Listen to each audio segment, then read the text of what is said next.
Therefore, since we are surrounded by such a huge crowd of witnesses to the life of faith, let us strip off every weight that slows us down, especially the sin that so easily trips us up, and let us run with endurance the race God has set before us. We do this by keeping our eyes on Jesus, the champion who initiates and perfects our faith.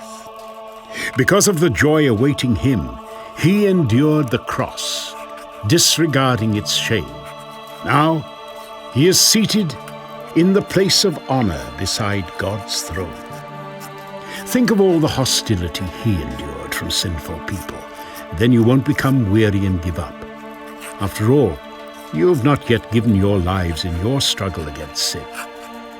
And have you forgotten the encouraging words God spoke to you as his children? He said, "My child, don't make light of the Lord's discipline, and don't give up when he corrects you. For the Lord disciplines those he loves, and he punishes each one he accepts as his child." As you endure this divine discipline, remember that God is treating you as his own children.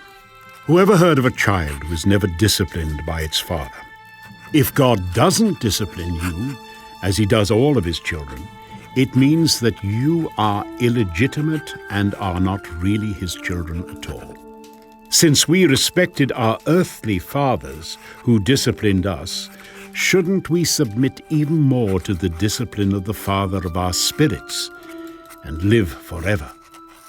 For our earthly fathers disciplined us for a few years, doing the best they knew how. But God's discipline is always good for us, so that we might share in his holiness. No discipline is enjoyable while it is happening. It's painful. But afterward, there will be a peaceful harvest of right living for those who are trained in this way. So take a new grip with your tired hands and strengthen your weak knees. Mark out a straight path for your feet, so that those who are weak and lame will not fall, but become strong. Work at living in peace with everyone, and work at living a holy life. For those who are not holy will not see the Lord. Look after each other, so that none of you fails to receive the grace of God. Watch out that no poisonous root of bitterness grows up to trouble you, corrupting many.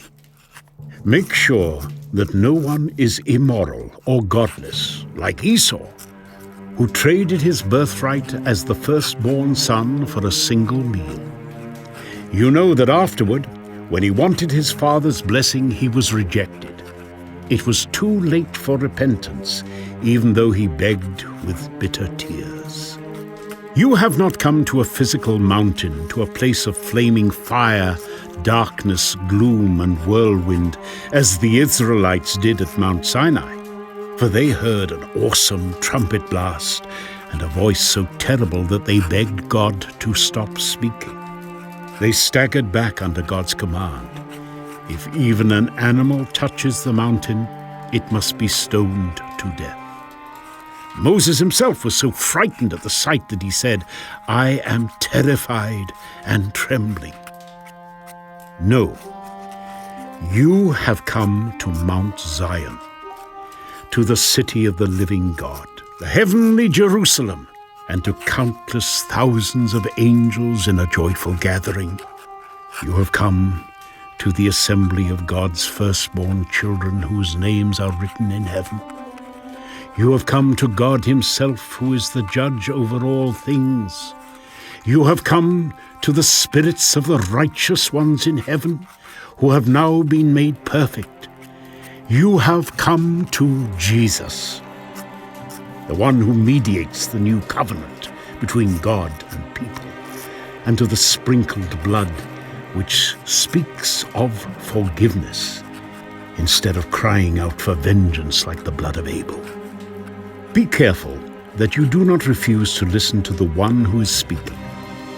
For if the people of Israel did not escape when they refused to listen to Moses, the earthly messenger, we will certainly not escape if we reject the one who speaks to us from heaven.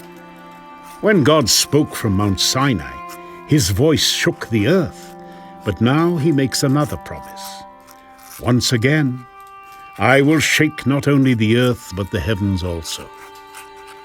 This means that all of creation will be shaken and removed, so that only unshakable things will remain.